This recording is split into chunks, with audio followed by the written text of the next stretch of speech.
श्रीकर ने देख लिया कि राजा कैसे पूजन कर रहे थे। माँ ने हाथ पकड़ा श्रीकर का, चलो बेटा। माँ का हाथ पकड़कर श्रीकर अपने घर चले गया। दूसरे दिन श्रीकर ने विचार करा, मेरी माँ ना जाने कौन से मंदिर लेकर गई थी इतनी दूर, मैं कहाँ जाऊंगा मंदिर में। श्रीकर ने एक वृक्ष के नीचे से मट्टी उठा ली, उस मट्टी का शिवलिंग बना लिया। शिवलिंग बनाकर जमीन पर रख दिया। जमीन पर रखा है, ना चौकी है ना पाटा है, जमीन पर रख दिया। अब गया श्रीकर तैयारी करने के लिए, पानी भर कर लिया आया एक बाल्टी में। उसको नहीं मालूम कि बेलपत्री कैसी होती है। सब पेड़ों की पत्तियां तोड़ के ले आया, सब पेड़ों की पत्ती, फूल तोड़ लाया, जमीन पे ही रख लिया, बैठ गया जैसा राजा बैठा था। अब पंडित जी मंत्र बोल रहे थे मंदिर के अंदर। अब इसको मंत्र तो आते ही नहीं थे। चालू हो गया, मुंह बड़बड़ करे, मुंह चलाए। बच्चों को देखना, जब तुम्हारे घर में कोई पंडित जी पूजन करके चले जाएं तो बच्चे भी फिर उनकी नकल करते, बच्चे भी नकल करते। पंडित जी जैसा जैसा करेंगे ना, बच्चे वैसा वैसा पंडित जी को देखकर करेंगे। सीख देते ब्राह्मण, सीख देते घर के बुजुर्ग, सीख दे रहा। उस बच्चे ने बड़बड़ाना चालू करा, बड़बड़ बड़बड़ बड़बड़ करता रहा। थोड़ी देर बाद मुंह में उंगली रखकर बड़बड़ बड़बड़ करता रहा। जब आखिरी में अब जल चढ़ा रहा है, अब पुष्प चढ़ा रहा है, और जैसा राजा बैठा था ऐसा बैठ गया। श्रीकर की मां ने अंदर से आवाज लगाया, श्रीकर,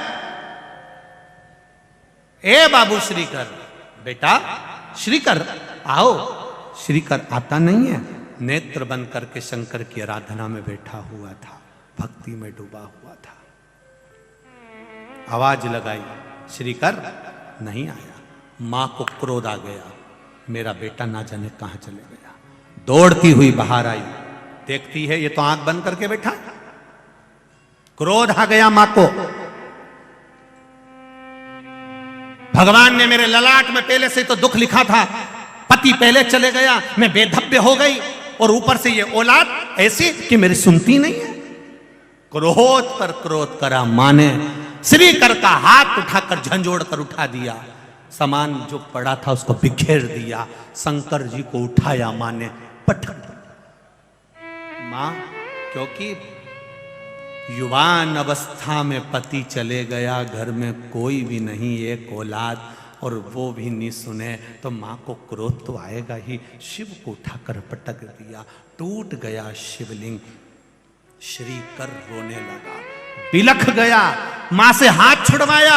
जहां पर शंकर भगवान का शिवलिंग बिखरा पड़ा था, श्रीकर लोट लगाने लगा, मेरा महादेव, मेरा महादेव, मेरा महादेव कर कर पुकारने लगा। मां, मुझे महादेव चाहिए, मैं बिना महादेव के नहीं रह सकता। मां खींच रही है, और जो शिवलिंग की मिट्टी नीचे पड़ी थी, बच्चा उस मिट्टी को पकड़ता है, तब मेरा महाकाल वहीं से प्रकट होकर श्रीधर को खींच लेता। तब मेरा महाकाल प्रकट हुआ, काल अधिपति तब प्रकट हुआ।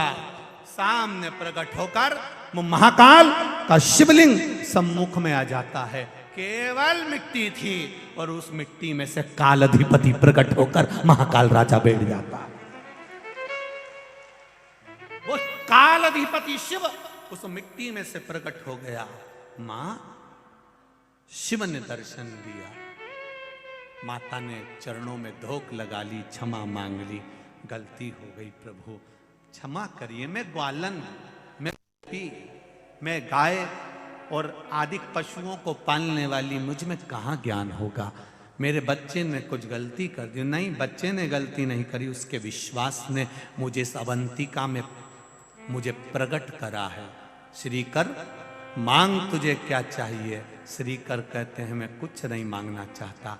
मेरे शंकर भगवान हनुमान जी का जो रूप था, उस रूप में यहाँ पर आ गए। श्रीकर को गोदी में बिठाकर कहा, श्रीकर, शिव जी से मांग ले कुछ। श्रीकर कहता है, मुझे कुछ नहीं चाहिए, बस इस अवंतिका में आप सदा विराजमान हो जाओ, लोगों के काल का हरण करना, महाकाल बनकर बैठना।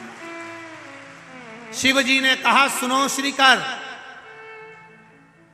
मेरा वर आशीर्वाद है, तुम्हारी 8 पीढ़ी पूरी निकलेगी और 8 पीढ़ी में तुम्हारे यहाँ नंद बाबा का जन्म होगा। उस नंद राय जी की गोद में स्वयं नारायण खेलेंगे कृष्ण बनकर। ये मेरा वर तुम्हें दे, ये मैं वर देता हूं।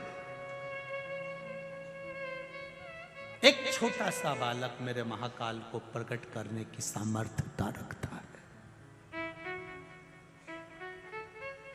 मेरे बच्चों से निवेदन है,